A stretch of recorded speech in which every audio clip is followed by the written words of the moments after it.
I'm not what I think I am. I'm not what you think I am. I am what I think you think I am. So we live in this perception of a perception of ourselves. Hence, my identity is made by what my parents think I should be. My identity is made up by what my college or university thinks I should achieve. While you're living in that bubble and that echo chamber, getting to what you really want to do is impossible. We bring to our experience our own stereotypes and expectations, and we color the world with our own interpretation. And so it's this notion that our experience of the world is kind of a dance, or kind of like a collaboration between what's coming in and what we're bringing to the table.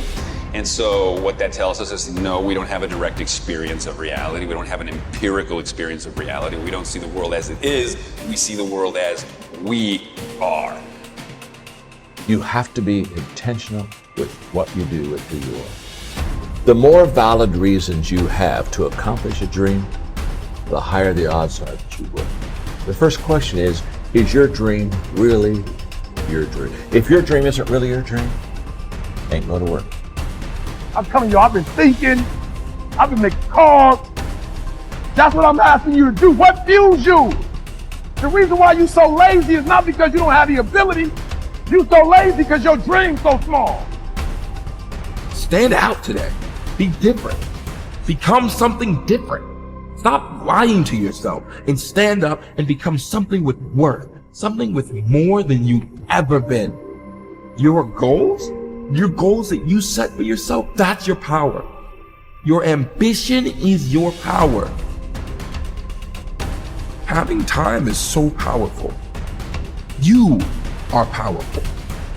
Set out what you believe in. Lay out the power you have. Actually, lay out the power that you have always had. Use this, become this, and have this.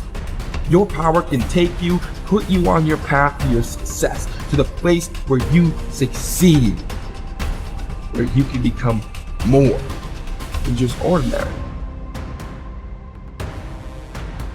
Figure out who you are, don't apologize for who you are, and then become even greater than you naturally are at what you are.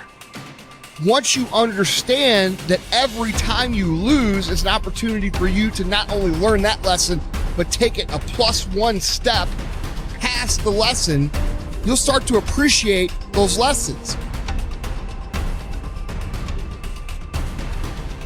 I dare you to work on yourself for 6 months. I dare you to shut out the world. I dare you to shut out all the distractions. I dare you to give up everything that is keeping you from your dream.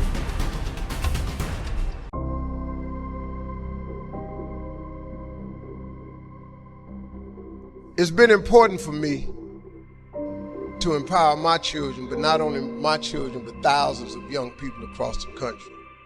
And education is the key for a lot of people. But when I speak at colleges and stuff, I tell people, the number one thing in your world is not your education, it's your dream. So what you dreaming about, y'all? What you still dreaming about? No matter how terrible a situation is, no matter how bad it is, there's still gonna be a rose that grows from that concrete. Every person on this planet is capable of changing the world by changing themselves. I've always had friends who are older than me. And I could see a lot of them in the most successful careers, successful jobs, beautiful partners, whatever it was. But I saw a sense of lack of fulfillment, meaning, and purpose in their lives.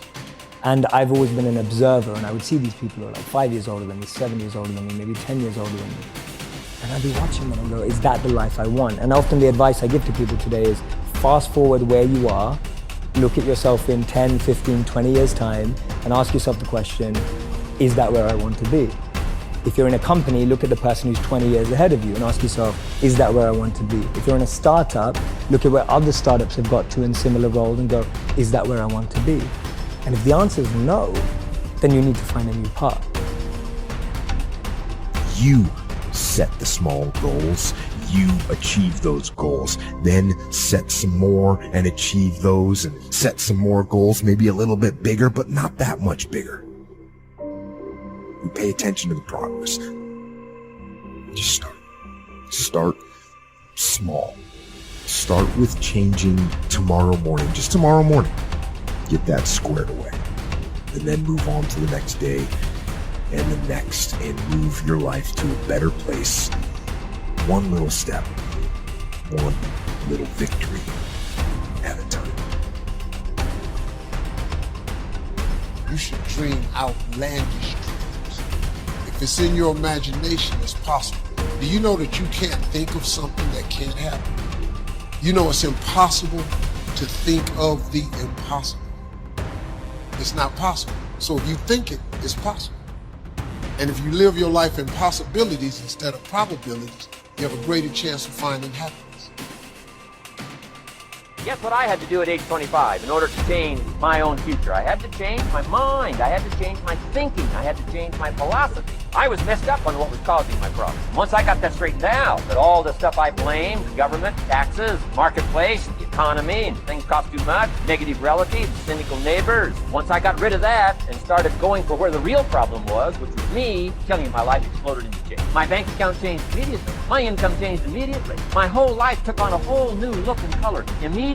And the early results I got from making these philosophical changes tasted so good, I've never stopped the process in that day.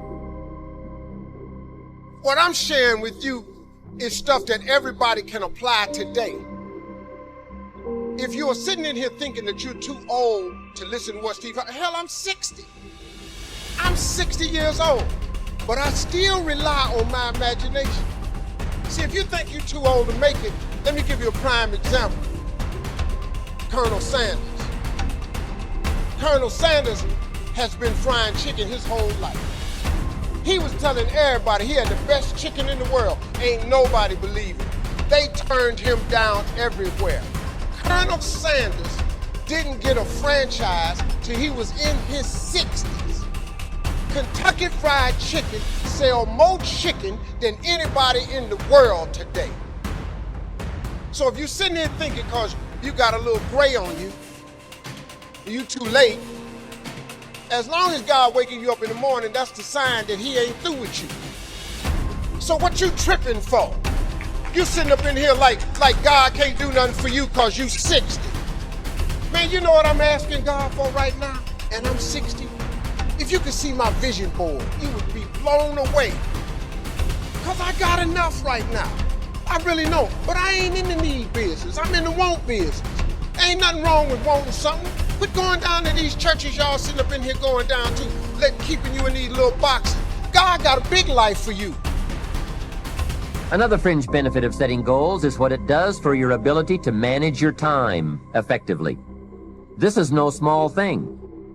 We'll look at time management in detail in a later session, but now, while we're talking about goals, I'd like to share a few ways your use of time are affected by or influence the achievement of your goals. Have you ever thought that without some very clear written goals, you never even need to consider managing your time? Time essentials come from objectives well defined. Time can't be critical if objectives aren't defined. Now you might be one of those uniquely fortunate individuals who can keep all their objectives and purposes clearly defined in their minds and operate from that. But I wouldn't take the chance. Write your goals down and set careful priorities. Sometimes priorities are determined by the season. For a farmer in springtime, the season dictates his most important activities. During the spring, a farmer must work around the clock, burn the midnight oil, and keep the equipment running because he has only this small window of time for the planting of his crops. One of the difficulties of living in an industrialized society is the losing of the sense of seasons. When to pour it on, when to ease back, when to take advantage. It's easy to keep going from 9 to 5, year in and year out, and lose a natural sense of priorities and appropriate time.